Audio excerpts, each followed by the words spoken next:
August 1966, Niterói, Brazil. Two electronics technicians are found dead on a hillside. No wounds, no struggle, only lead masks over their eyes. Miguel José Viana, 34, and Manoel Pereira da Cruz, 32. Beside them, two wet towels, an empty water bottle, cash in small amounts, and a cryptic note. It reads, "At 16:30, be at the place. At 18:30, ingest capsules. After effect, protect metals. Await signal. Mask. No signs of violence. No clear cause of death, and no consensus on why." The lead mask's case became one of Brazil's most enduring unsolved mysteries. Tonight, we retrace the men, the timeline, the evidence, and the theories that still divide investigators and believers. Miguel and Manoel were friends and partners from Campos dos Goitacazes, running a home TV repair and electronics shop. Formally trained, they were regarded as skilled technicians and amateur inventors. Miguel was married to Elza Gomes Viana, Manoel to Nelly da Cruz. Their notebooks held sketches of circuits and radio concepts. Colleagues remembered late-night experiments. Months before their deaths, a homemade device reportedly exploded on a beach, throwing up a fireball seen for miles. Manuel's father said he made lead masks at home for a great experiment. A close associate, Elcio Gomes, called them scientific spiritualists, keen on spiritualism and extraterrestrials. Their worlds of electronics and the unseen often intertwined. In mid-August 1966, they prepared for a trip, telling family they'd go to São Paulo for parts and a car. They packed savings, millions of cruzeiros, and, oddly, 2 towels. By every account, they were stable men with plans, not drifters seeking danger. What followed over the next 4 days would puzzle police, families, and ufologists for decades.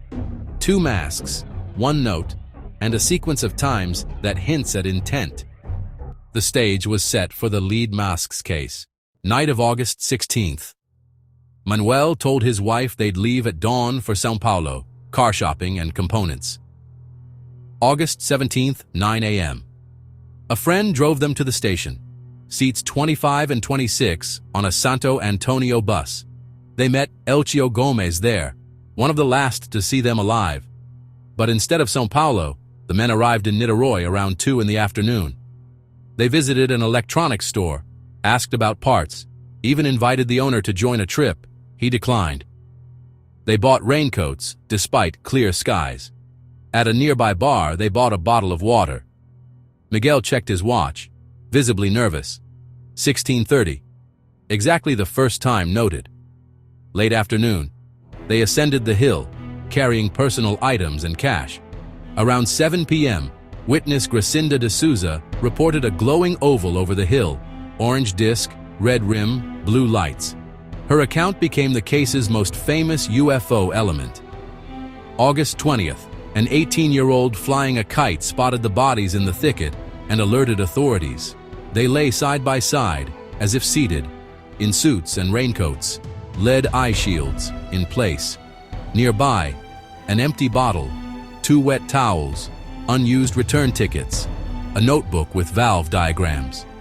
The note in Miguel's hand listed times and instructions. Ingest capsules, protect metals, await signal, mask. $4 to $5 million they carried had vanished. Smaller sums remained. August 21st, bodies recovered to the Niterói Medical Examiner. Police interviewed witnesses, mapped movements, and bagged the masks and clothing. The timeline was clear, the cause, anything but. Headlines oscillated between sober reporting and sci-fi sensationalism.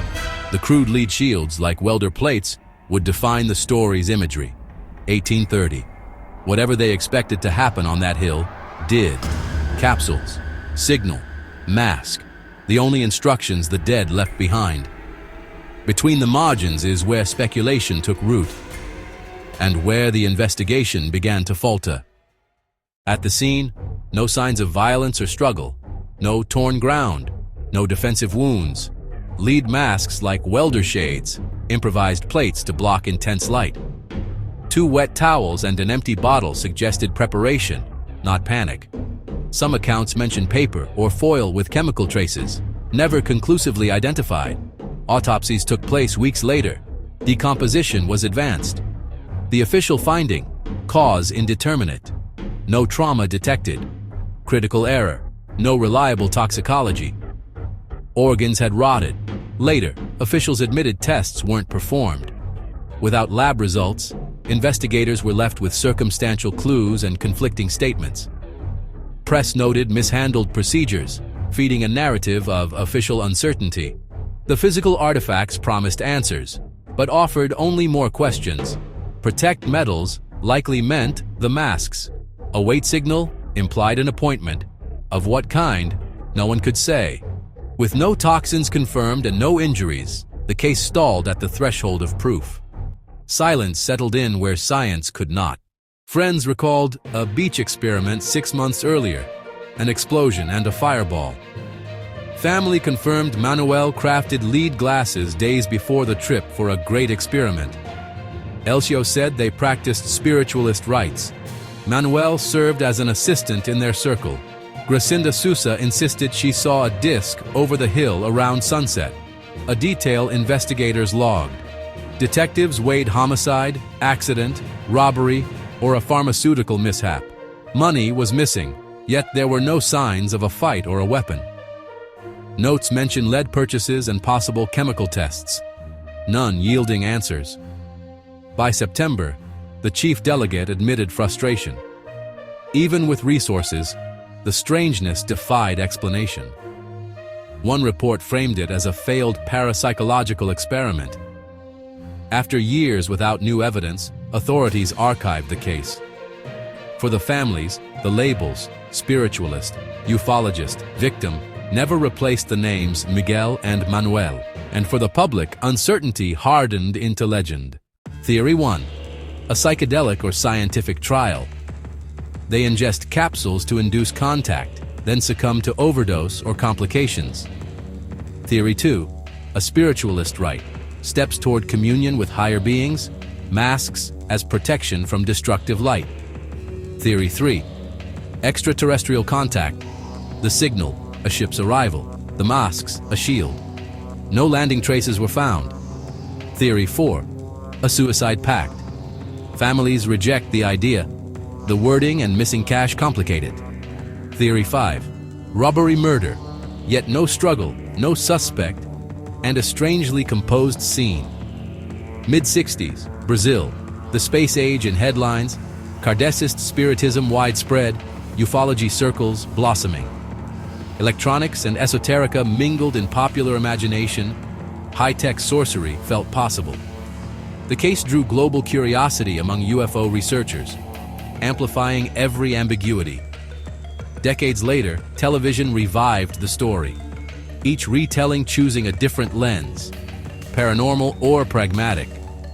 Online, the note and masks became icons, often divorced from source documents. The public verdict settled on a paradox, unforgettable and unknowable. Why this hill? The São Paulo story looks like a pretext. So who or what drew them to Niterói? What were the capsules? No pill bottle and no tox screen to say. What happened to the money? Stolen, hidden, or still buried somewhere on that slope? What did Gracinda see that specific evening, in that specific place? And ultimately, what killed them? An overdose, a third party, or a chain of small mistakes we can no longer detect? The artifacts remain, masks, notes, tickets, but the context decayed with time and mishandled procedure. Miguel José Viana and Manoel Pereira da Cruz became symbols, standing where science, spirituality, and the unknown converge. A single page of instructions, forever short of an explanation. The lead masks case endures not for what we know, but for what we cannot prove. If new records surface, perhaps the hill will finally speak. Until then, we remember and wonder.